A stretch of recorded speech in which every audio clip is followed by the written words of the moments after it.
Amigas e amigos, eu sou o Xavier e esse é o canal do Xavier. Gente, guerra na Ucrânia. Nos últimos dias, a mídia internacional toda reportou notícias sobre um avanço ucraniano e que redundou na retomada por parte dos ucranianos de boa parte de uma parcela considerável de território que tinha sido dominado pelos russos. Na verdade, toda essa contraofensiva russa, ucraniana vinha sendo anunciada já há bastante tempo. Eu fiz inclusive vídeos sobre isso. Falei que inclusive boa parte dessa contraofensiva estaria comprometida pelo fato dela estar sendo avisada, né? E que eu até duvidava de que essa contraofensiva realmente viria a acontecer, porque se falava nisso, se falava, e ela não acontecia. E todo mundo sabe, pelo menos aqueles que estudam questões militares, que esse tipo de coisa não fica se anunciando assim, né? A não ser que se queira blefar, né? A não ser que de alguma maneira se queira enganar o inimigo, também é possível. Você anuncia uma coisa, anuncia, o inimigo fica pensando, ele está blefando, e no final você vai e avança. Tá? Muito se fala também da ajuda estrangeira, o que eu acredito que seja mais do que verdadeiro, ajuda de países da OTAN, nomeadamente Estados Unidos e Inglaterra, mas também outros países europeus, a guerra, a Ucrânia na guerra, né, desde o início da ofensiva russa. Isso a gente sabe que existe por causa do armamento. O armamento que os ucranianos utilizam é norte-americano, é inglês, desde dos chamados mísseis HIMARS, né, até os famosos Javelins, que são armas portáteis mais utilizadas para atacar tanques, mas podem ter outras, servir para outros tipos de ataque também. Mas todo esse armamento, isso é bem claro, é bem público, que foi cedido, vendido, emprestado pelos países ocidentais, nomeadamente Estados Unidos em maior número, nomeadamente Inglaterra. Mas também se fala muito que os Estados Unidos estariam e a Inglaterra estariam dando informações, principalmente os Estados Unidos, que tem um poder muito grande nessa área no mundo, que estariam passando informações baseadas nos seus satélites, né?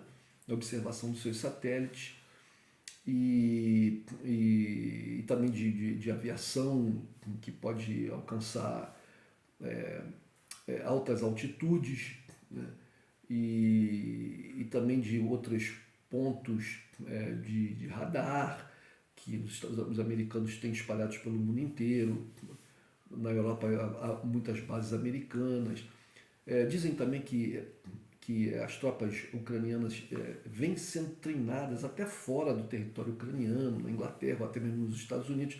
A gente sabe que foram capturados alguns, vou botar aqui entre aspas, voluntários, né, ingleses ou norte-americanos lutando em grupamentos do exército ucraniano que foram capturados pelos russos, né?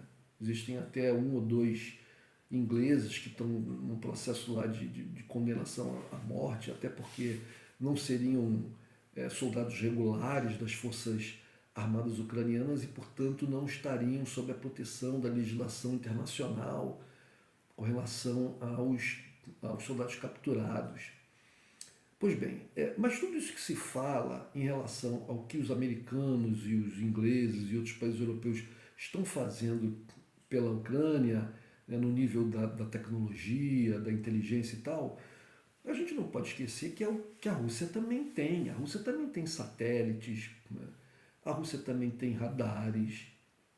Ou seja, a Rússia também tem uma capacidade muito grande de saber, de verificar, de mapear e tal, o posicionamento das forças ucranianas, né? A movimentação de tráfego de comboios, de veículos militares trazendo armamentos, da onde vem. Sabe-se que a principal fronteira, por exemplo, de entrada de armamento para a Ucrânia dos países ocidentais vem pela Polônia, ou seja, que é um país da OTAN. Tudo isso a gente sabe. Mas o que muita gente tem falado, inclusive aqui no Brasil, inclusive muitos analistas brasileiros, gente que fala, gente que está praticamente começou o canal especificamente falando sobre a guerra da Ucrânia, né?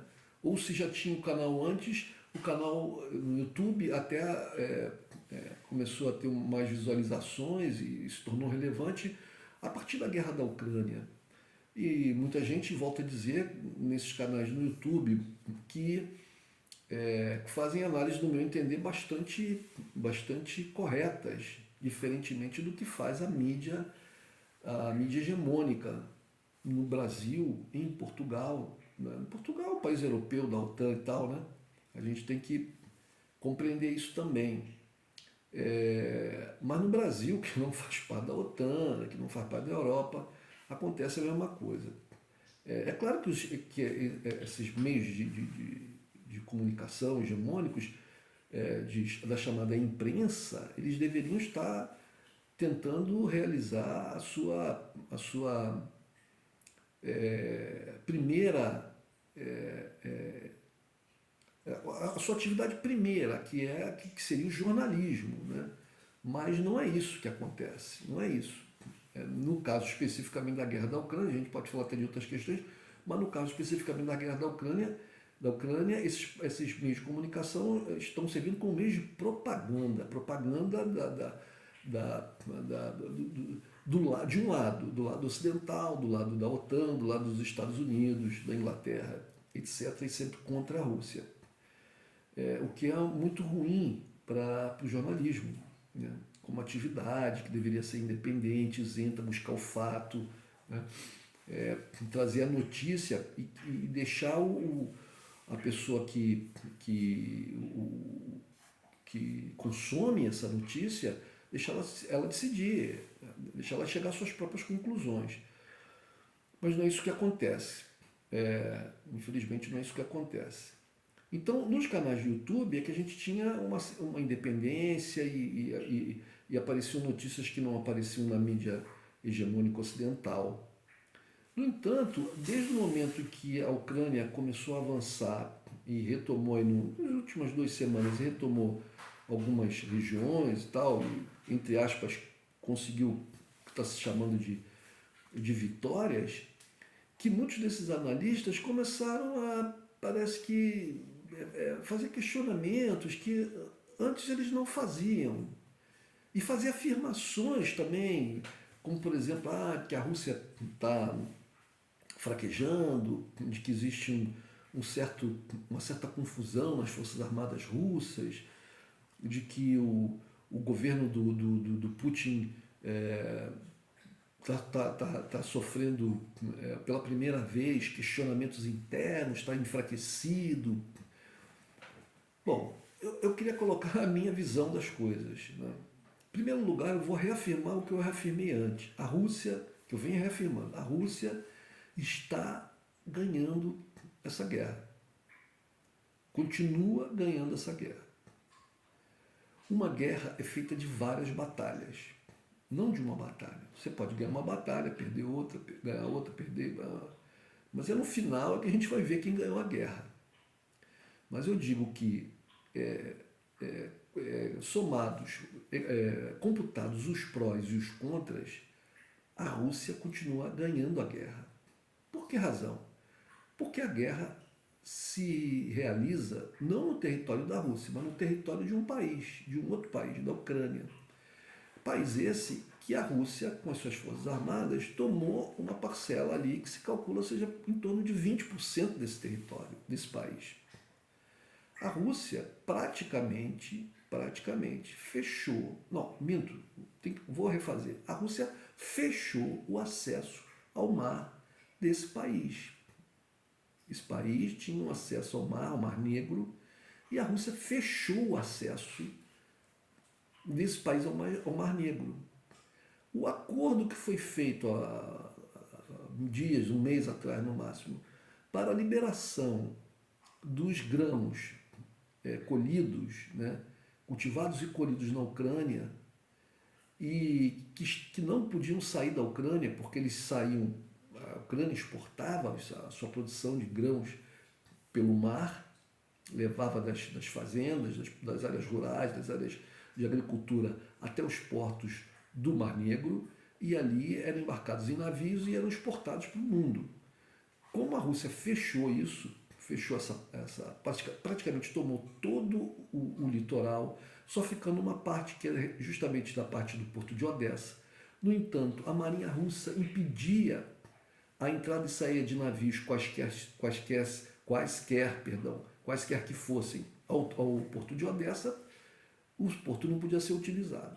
Foi esse acordo feito entre as Nações Unidas, a Turquia, a Rússia e a Ucrânia. Não a Rússia com a Ucrânia, porque os ucranianos se negaram a negociar diretamente com os russos. Então, os ucranianos negociaram com a ONU e com a Turquia, e a ONU e a Turquia negociaram com a Rússia. Então, a Rússia permitiu que um certo número de navios, né, carregados de grãos saíssem dos portos ucranianos, mas isso tudo com um controle muito rígido, tanto que logo no início, antes de sair o primeiro navio, os russos atacaram o porto de Odessa, da onde sairiam navios com grãos, e alegaram que havia material militar, que havia uma tentativa por parte dos ucranianos de alguma maneira, colocarem no meio daquela movimentação de navios algum material militar para receber ou para sair, alguma coisa assim. Então a Rússia, através de mísseis, atacou, bombardeou e destruiu uma instalação lá, um navio, uma instalação no porto. Mas a coisa continuou, né? Foi só esse ataque e foram permitidos. Em contrapartida, os russos também tiveram autorização porque estavam sancionados, para exportar também os seus grãos, aí já lá na Rússia e tal. Como é que está o andamento exatamente dessas exportações russas, a gente não sabe exatamente, mas para a Rússia continuar permitindo as exportações ucranianas, é porque parece que a contrapartida para a Rússia está interessando a Rússia e está acontecendo. Então, dito isso, a Rússia dominou completamente. Os navios que saem hoje com grãos só saem por permissão da Rússia. Então, a Rússia dominou toda a saída para o mar, praticamente acabou com o litoral desse país. A Rússia acabou com a força aérea desse país, praticamente. Apesar de você verem notícias aí que são muito sem base, muito duvidosas, de aviões ucranianos destruindo alguns canais ditos de coisas militares, mas não é isso. Não é isso que as fontes sérias informam. A Ucrânia não tem força aérea mais para poder se contrapor à força aérea russa. Não tem. Então, por isso é que é necessário para a Ucrânia ter informações, né, informações que são conseguidas por visões aéreas ou até espaciais de americanos e da OTAN, né, porque eles não têm mais. Agora, a outra questão, muita gente pergunta, mas por que a Rússia não arrebenta logo a Ucrânia? Por que a Rússia está recebendo esses ataques e não reage? Né? Por que agora na Rússia está aparecendo lá gente questionando o Putin, como se o Putin fosse cair amanhã? Bom, eu não tenho bola de cristal, e não faço parte de nenhum serviço de inteligência secreto de uma nação poderosa. Então eu e a maioria dos comentadores, se não a totalidade dos comentadores que falam aí no YouTube, aqui no Brasil pelo menos, e também de muitos órgãos de imprensa no mundo inteiro, né? Que, como eu acabei de dizer já há um tempo, apenas reproduzem o que é do interesse da inteligência dos países da OTAN, etc. Então, eu não tenho isso, eu não tenho bola de cristal, não tenho poder de ver o futuro, não tenho poder de entrar na mente das pessoas, muito menos de gente que mora lá na Rússia, tão distante, né? E não tenho informações lá do interior do Kremlin, não tenho essa proximidade com os altos escalões, muito menos com o Putin. Então, eu posso avaliar apenas aquilo que está aquilo que eu leio, que eu já li nas últimas décadas da minha vida, sobre a própria Rússia, o poderio militar russo, né? E que eu já li, inclusive, por parte aqui do Ocidente, de livros de estudiosos, né? De professores, de catedráticos que se debruçaram sobre a civilização russa, o poderio russo, o Estado russo, né? Por pesquisadores da coisa militar, que estudam os poderes militares de várias nações do mundo, nomeadamente da Rússia. Então, o que a gente tem, baseado nisso, o que eu posso dizer para vocês? Em primeiro lugar, não é interesse da Rússia, diante do quadro geopolítico mundial, não é do interesse da Rússia colocar todo o quantitativo do seu exército na guerra da Ucrânia. Porque a Rússia é um país gigantesco, tem fronteiras até lá com o Japão, fronteira marítima, mas na verdade tem fronteira terrestre, tem umas ilhazinhas lá que ela toma, uma que parece que a metade está tomada pela Rússia, a outra metade pertence ao Japão.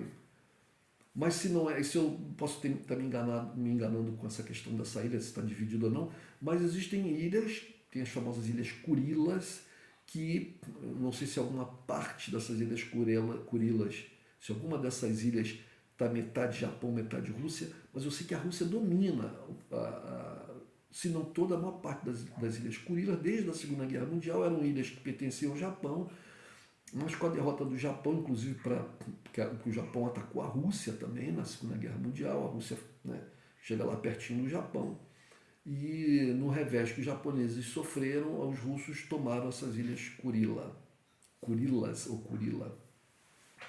Mas então os russos fazem fronteira marítima lá bem próximo do Japão, né?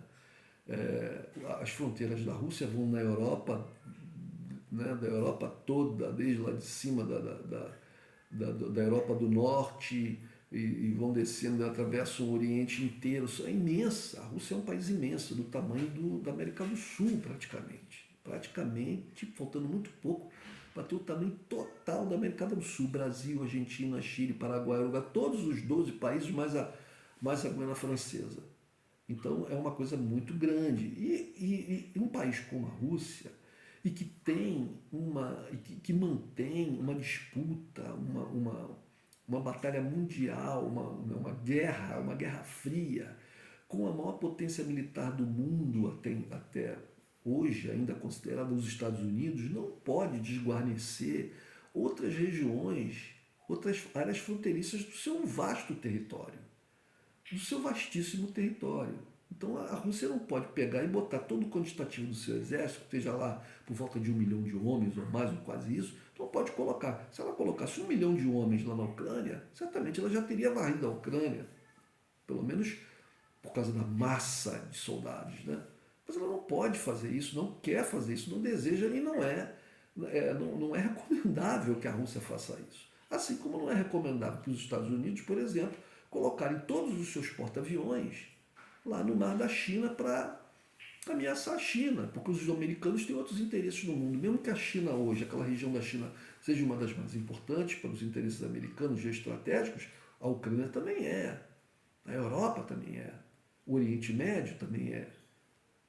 Então os americanos não podem fazer isso. Os americanos fizeram várias guerras desde a Segunda Guerra Mundial para cá. Nos últimos anos eles fizeram aí, a gente sabe de memória fresca, até quem é mais jovem, né? Você teve a guerra do Iraque, né? Você teve a guerra da Síria. Nessas guerras os americanos colocaram lá um contingente grande de soldados, 100 e tantos mil soldados, o que é mais ou menos o contingente de soldados que os russos botaram na fronteira da Ucrânia e invadiram a Ucrânia de prima, que foram 100 e poucos mil soldados. Os americanos mantiveram esse quantitativo mais ou menos lá no Iraque, chegaram a isso, 100 e poucos mil, depois foram diminuindo. Na guerra da Síria também botaram um quantitativo lá de muita gente, e depois foram diminuindo até que saíram de lá. As pessoas falam muito da guerra do Vietnã, aí se fala muito, os americanos perderam a guerra do Vietnã. Isso é verdadeiro em parte, mas em parte também não é, porque os americanos, em todo o tempo da guerra do Vietnã, eles perderam um total de aproximadamente 50 mil homens, enquanto que os vietnamitas perderam na casa dos milhões.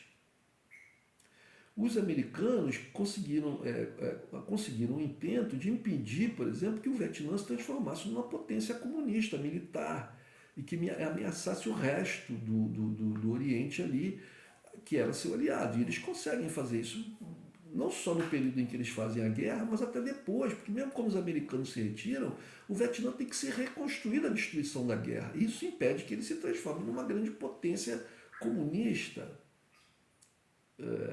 Outra questão que a gente tem que pensar, então, veja, só por esse fato, só pelo fato dos americanos terem colocado uma, como no caso do Afeganistão, os americanos ficaram 20 anos no Afeganistão, aí as pessoas falam, os americanos saíram de lá fugidos, eles de certa forma perderam a guerra do Afeganistão. Isso é verdade e não é, porque eles ficaram 20 anos no Afeganistão, arrasaram o Afeganistão, né? Impediram que de alguma maneira o Afeganistão pudesse se desenvolver. E hoje, saindo do Afeganistão, mas está lá, mas mantém sanções, etc. O Afeganistão está lá, com fome, com miséria, com atraso. Então, eles alcançaram os objetivos que eles tinham. Perderam homens, no caso do Afeganistão, muito menos. E outra questão também, gente, é que é o seguinte, essas grandes potências militares, eles têm que estar constantemente envolvidos em guerra. Eles têm que botar azeite na máquina. Eles têm que vender armas, eles têm que comprar armas, eles têm que testar armas, eles têm que inventar novas armas. E até para que a sua própria população, né, a sua própria nação, o seu próprio Estado, as próprias forças internas do país permitam e se envolvam nesse esforço militar de invenção, de construção, desenvolvimento de armas, produção, venda, teste e tal, eles têm que ter uma justificativa para isso forte. Então eles têm que estar em guerras. Como é que os americanos, por exemplo, iriam justificar para a sua população um orçamento que eles têm lá em armamento se eles não estivessem constantemente em guerras? Se eles fossem um país pacífico, como é que eles poderiam justificar para a sua população um orçamento que é o maior orçamento do mundo em armamento, em manutenção de tropas, em tudo isso? A mesma coisa os russos. Os russos têm uma economia bem menor do que os Estados Unidos. Vejam, os russos têm uma economia muito menor que os Estados Unidos e mesmo assim conseguem bater de frente com os norte-americanos. De frente. Eu penso que os russos cometem erros, é claro que cometem erros, é claro, é óbvio. Eu não tenho muito bem como apontar quais foram exatamente os erros que eles cometeram nessa guerra, porque eu não sei exatamente quais eram os objetivos iniciais deles.